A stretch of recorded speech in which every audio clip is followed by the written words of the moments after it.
حدیث مبارک کی راضی نبی علیہ الصلوۃ والسلام فرمائی من زنا او شرب الخمر، چاچ بدکاری وکړه یا شراب اسکل نزغ الله منه الایمان، الله تبارک وتعالی د دې انسان نه د ایمان وباسي. بل روایت کې راځي ولا یزنی الزانی حين یزنی وهو مؤمن او کما قال علیه الصلاۃ والسلام. نبی علیہ الصلوۃ والسلام فرمایي کله چې یو انسان بدکاری کوي د په دغه ټایم کې مؤمن نه وي. حدیث مبارک کې راځي د دې د ایمان اوزي د په سر باندې د چترۍ په شانته ولاړ وي. څنګه ته واز اوزي؟ نبی علیہ السلام دا غي مثال بیان کړي کما يخلع الانسان قميص من راسه، لکه څنګه چې قمیص انسان وباسي او اخوي ورتاو کی، کله چې انسان بدکاری کوي د ایمان دغه شانتي وزي لکه څنګه چې انسان قمیص وباسي.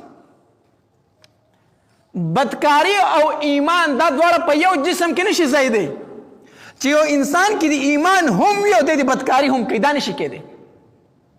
چې کله د بدکاری کوي په دې کې به ایمان نه وي، دنه به ایمان وزي، ایمان ته سیټ ته ودرېږي.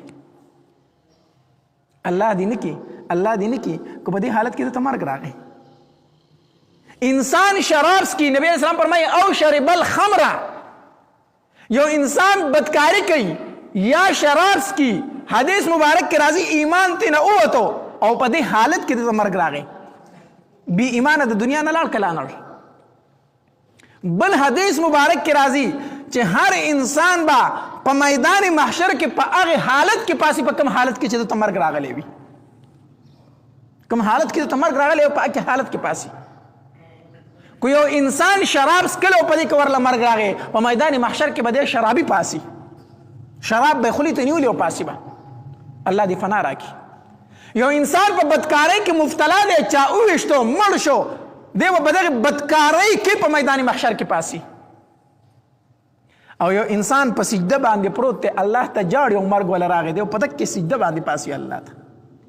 یو انسان په مانځه کې مړ شو، قرآن په تلاوت باندې مړ شو، په ذکر او اذکار کې مړ شو، په دغه حالت کې به په میدان محشر کې پاسي. نو کم انسان چې بدکاری کوي الله دې فنا راکړي، دغه انسان کې په دغه ټایم کې څه نه وي؟ ایمان نه وي. کم انسان چې شراب سکي، حدیث مبارک کې راځي د شراب اسکلو په ټایم کې په دغه کې څه نه وي؟ ایمان نه وي.